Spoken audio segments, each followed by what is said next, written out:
Thank you. It's great to be here. Please feel free to interrupt, and if I say something that isn't clear or you have a comment to make, just interrupt me. I am totally grounded in the British National Health Service, so if I say things that do not apply or make no sense, please point that out for me. Thank you. Now, I've got to, I'm supposed to show you this. I'm sure you're used to seeing these. If you're sitting comfortably, we'll begin. Blame is a very, very old word. The Oxford English Dictionary suggests that written usage of this word started as early as 1200 AD. And that kind of suggests that blame is a very long-standing component of human interactions. When things go wrong, we all have a tendency to find fault in others rather than in ourselves. It's, of course, as we all know, much more comfortable. But worse is when we become involved in a blame game with a tendency to engage in ready and vociferous apportioning of blame. And these are the sort of games that become more prominent when services are stressed.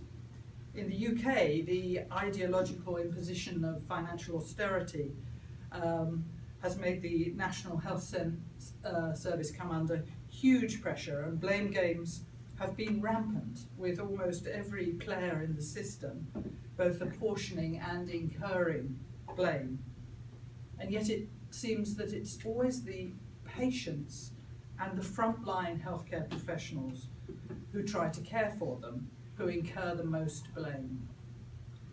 Blaming always triggers issues of guilt and innocence, and hence issues of justice. Many of the world's most pressing and clearly remediable injustices concern health. And as many nations across the world, definitely including mine, and I strongly suspect including yours, become more socially, economically polarized and socially unjust, it's important to explore the health effects of injustice which play out through the life stories of individual patients, but are all too often concealed behind a rhetoric that individualizes pathology and culminates in a culture of victim blaming, which compounds one injustice with another. The phenomenon of victim blaming was first explored in relation to victims of crime, and in this document from the Canadian Resource Centre for Victims of Crime, victim blaming is defined as a devaluing act that occurs when the victims of a crime or an accident is held responsible in whole or in part for the crimes that have been committed against them. This blame can appear in the form of negative social responses from legal, medical and mental health professionals, as well as from the media and immediate family members and other acquaintances.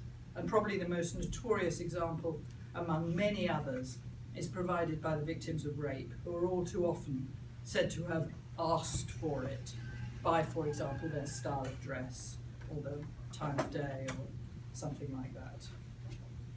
Victim blaming is a type of attribution error first described by this man, Austrian social psychologist Fritz Heider, in this 1958 book, The Psychology of Interpersonal Relations. And this paper, I found very helpful, is a useful introduction to Heider's work. Heider, generally regarded as the father of attribution theory, believed that most people act as naive psychologists and attempt to identify the causes of others' behavior or circumstances. He proposed that individuals make internal attributions when they identify a person's supposed personal characteristics as the cause of her or his behavior or circumstances, and external attributions when they identify the environment and the situation as causes for a person's behavior or circumstances. So we have internal attributes and we have external attributes.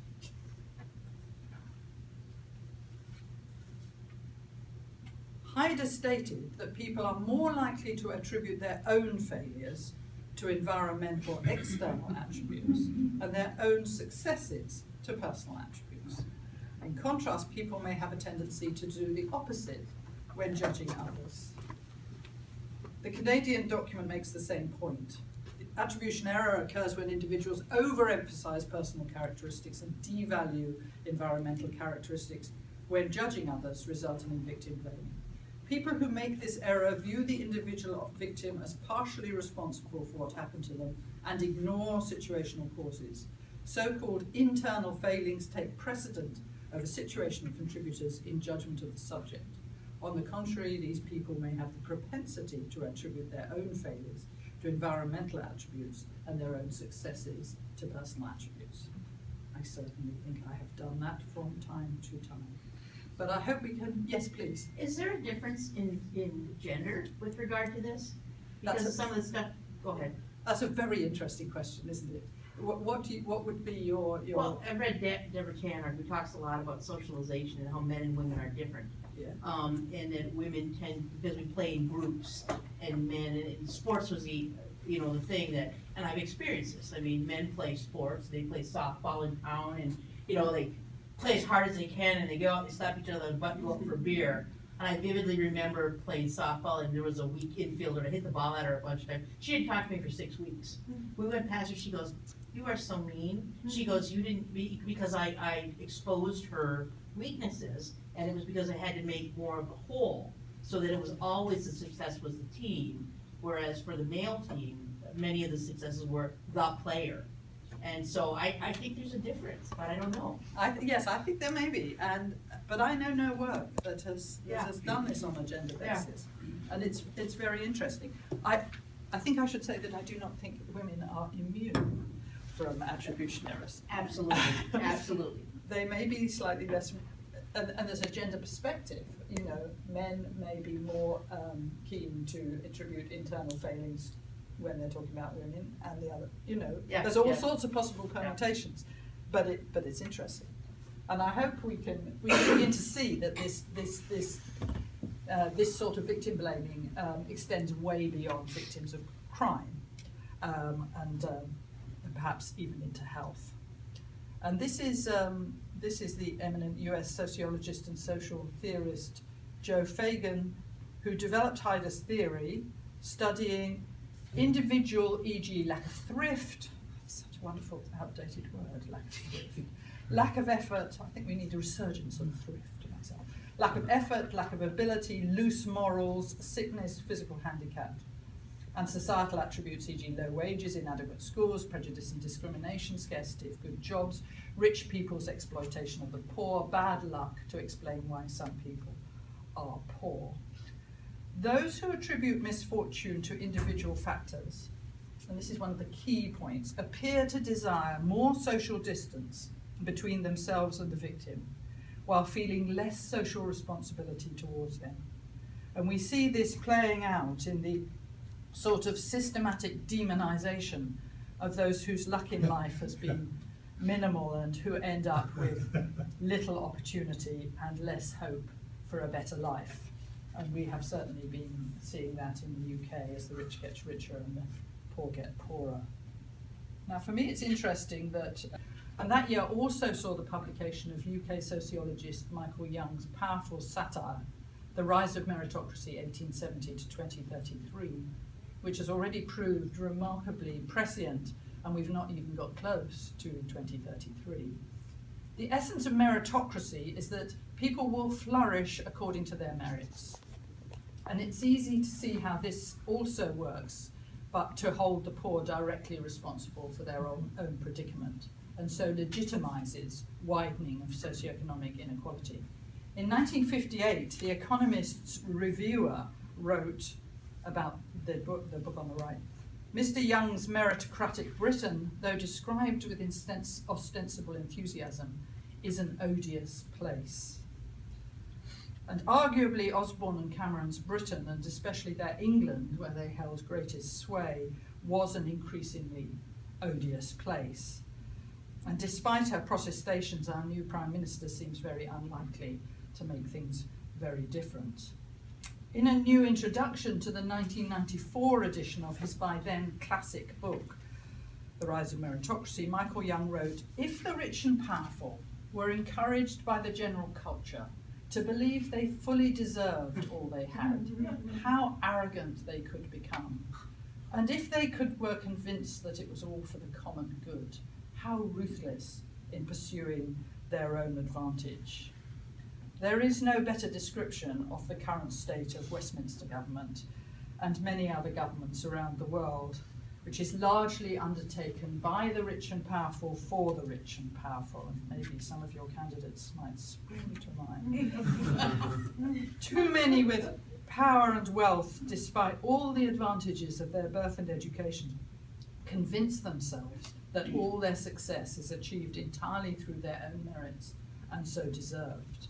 But the sinister obverse of this is that they tacitly seem to assume that the opposite must also be true, and that those on the losing side of our deeply unequal societies similarly deserve their fate. They seem to be perpetrating a massive attribution error with no insight, and there is no acknowledgement in government rhetoric or policy of the enormous role of luck and contingency in people's lives, which has been so eloquently described by philosopher Martha Nussbaum. That much that I did not make goes towards making me whatever I shall be praised or blamed for being. That an event that simply happens to me may, without my consent, alter my life. All these I take to be not just the material of tragedy, but everyday facts of lived practical reason. The denial of these everyday facts seems to justify government policies that make the poor poorer and the rich richer, which is what Nobel economics laureate Joseph Stiglitz has described as trickle up, as opposed to the pipe dream of trickle down that was supposed to follow from allowing the rich free rein to make more money. All this leads to worsening poverty and worsening socioeconomic inequality, and this makes people on the losing side sick or sicker, and increases the burden on those struggling to deliver healthcare, particularly in deprived areas. Next month sees the 303rd birthday of the great Irish English novelist Lawrence Sterne, and in his truly wonderful novel, The Life and Opinions of Tristram Shandy, Gentleman, Sterne wrote, "And as he fought under the banners of a religion which set him loose from justice and humanity, he showed none, mercilessly trampled upon both, and heard neither the cries of the unfortunate nor pitied their distresses. The name of this religion is now austerity or terrorism or both, and there is certainly no shortage of the sort of merciless trampling that seems legitimated by feelings of social distance.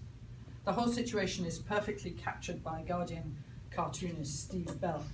This cartoonist made it possible to live under a less than sympathetic government. He always portrayed David Cameron as a condom, which for years, and David Cameron didn't like it, so that was part of its appeal. Anyway, this one, as you can see, says, "From each according to their vulnerability, to each according to their greed."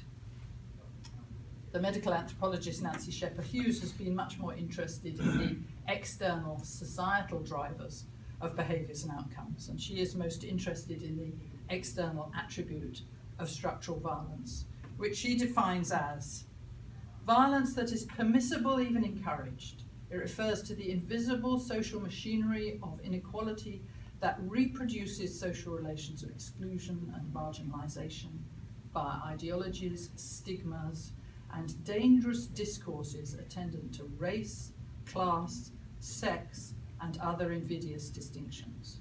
Structural violence naturalizes poverty, sickness, hunger, and premature death, erasing their social and political origins so that they are taken for granted and no one is held accountable except the poor themselves.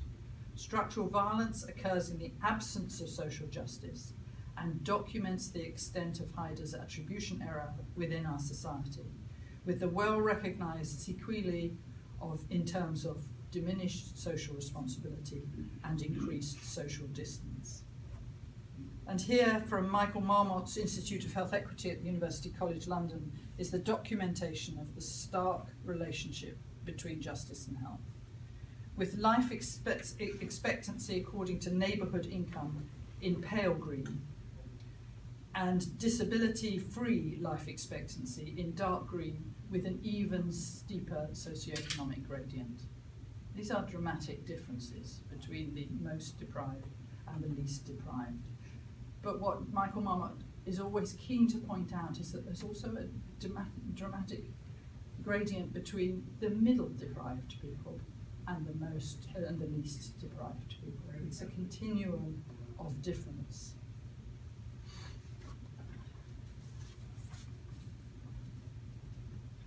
But the interesting and challenging and wonderful thing about being a frontline healthcare professional is the extent to which it reduces one's options for establishing social distance.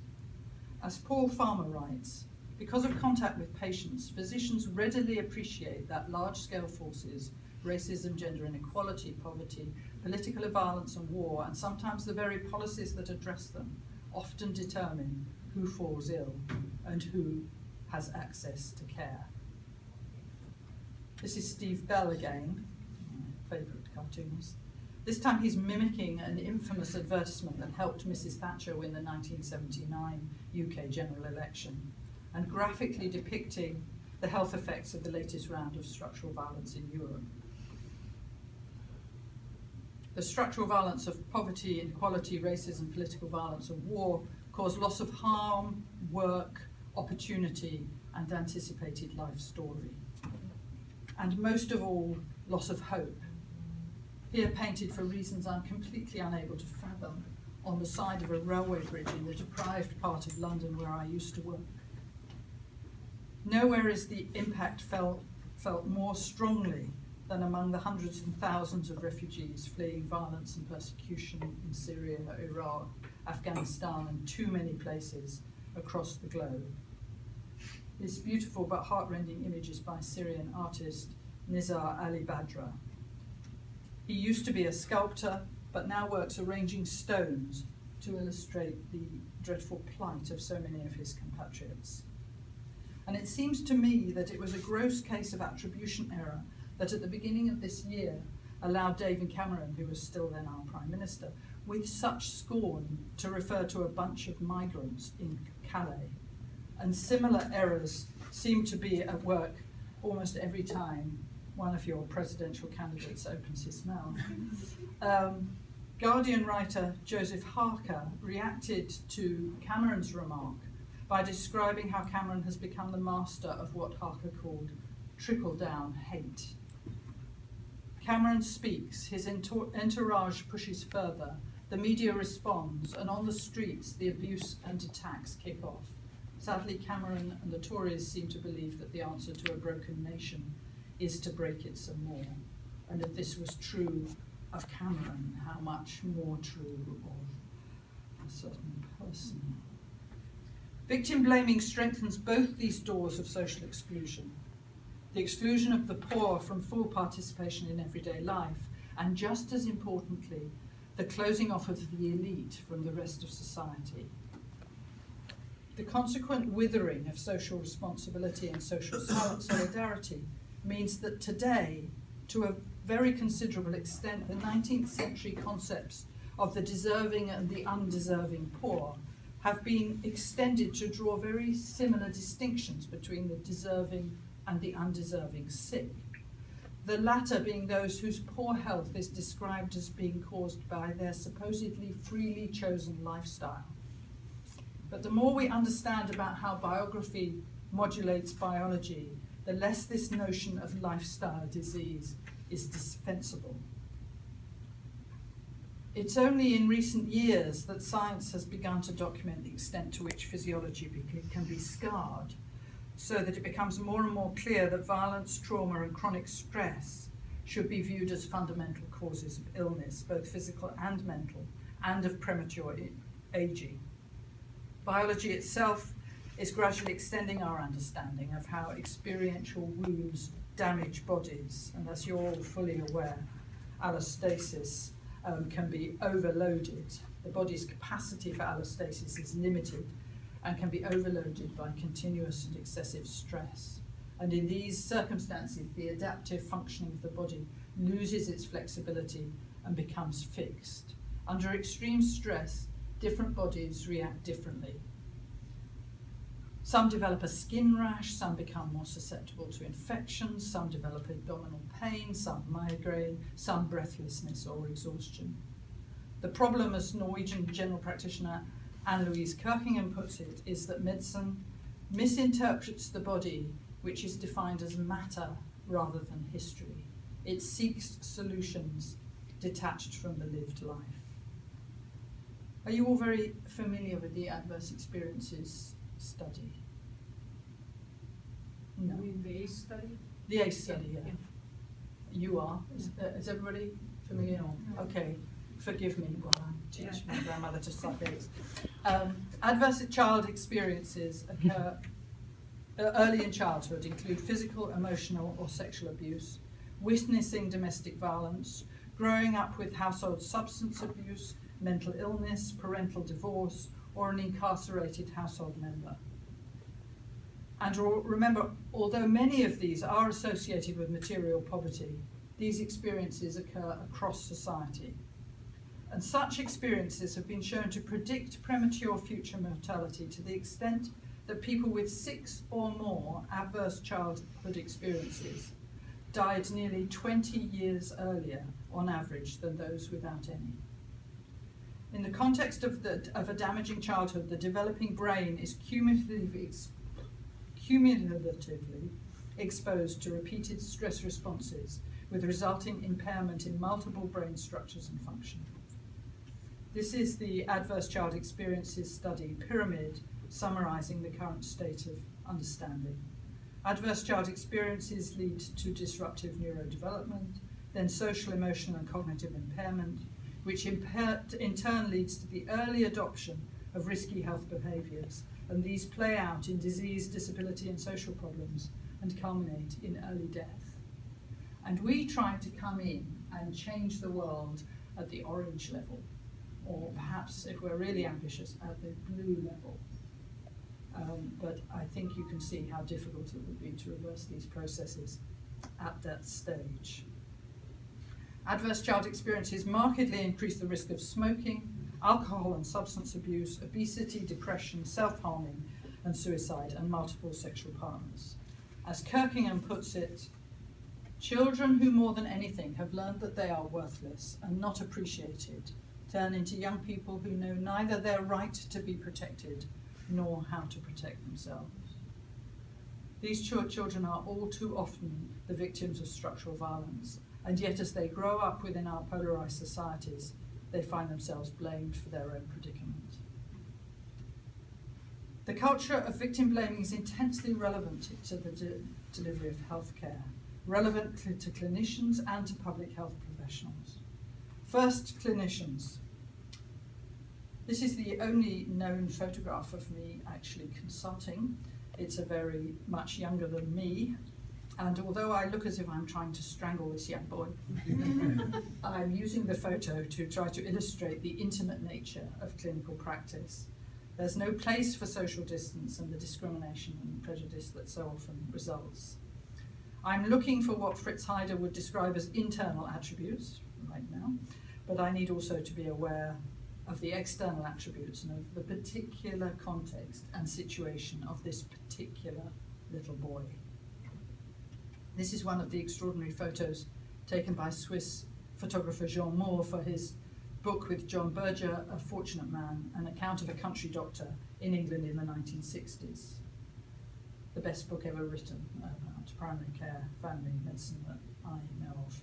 In the book, Berger writes, "Good general diagnosticians are rare, not because most doctors lack medical knowledge, but because most are incapable of taking in all the possibly relevant facts, emotional, historical, environmental, as well as physical.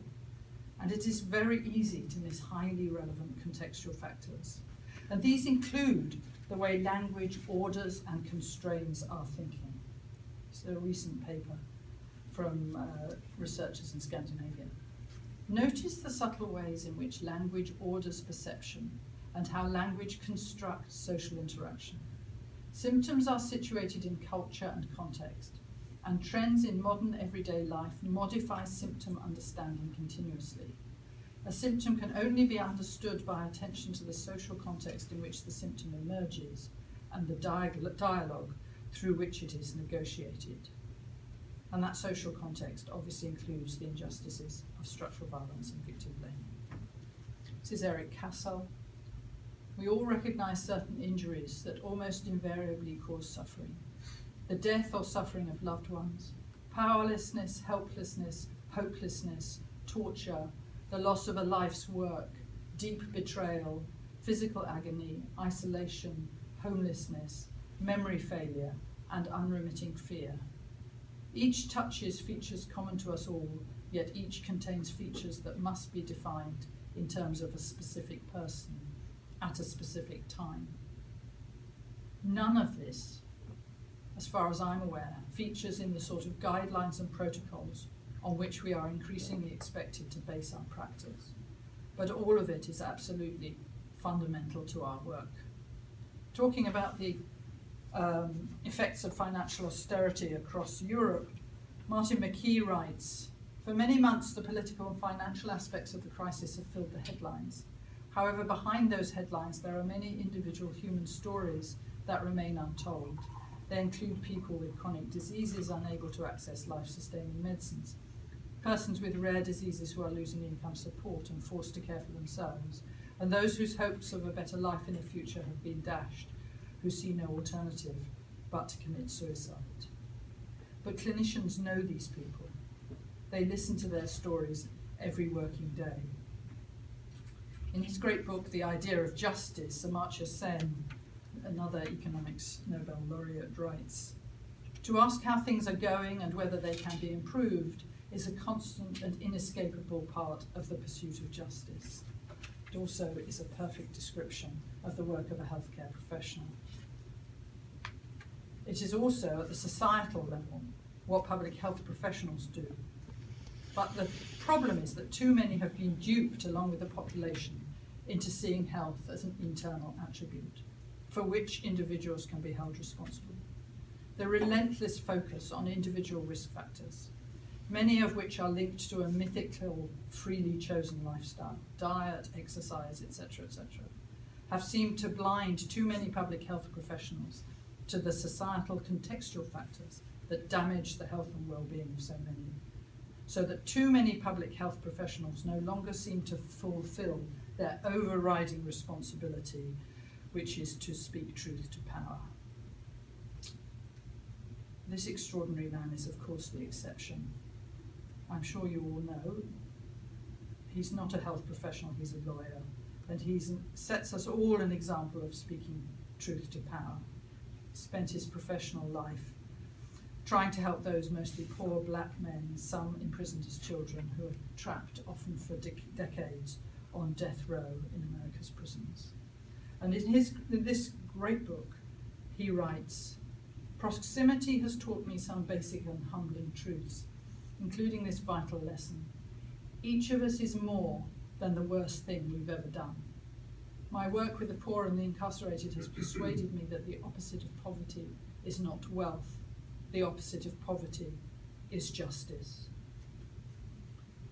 All of our patients carry burdens, some literal, some biological, some biographical, some structural, and some all of these, and all are relevant to each patient's health. We need to identify these burdens and seek to lighten them, and we should never, ever blame the victim. Now at lunchtime, I'm going to turn this topic around and look at the blame attributed to healthcare professionals, how we ourselves incur a great deal of blame from the wider society. That's at the community care blame matter. So thank you very much, and I hope we're going to be able to have some discussion.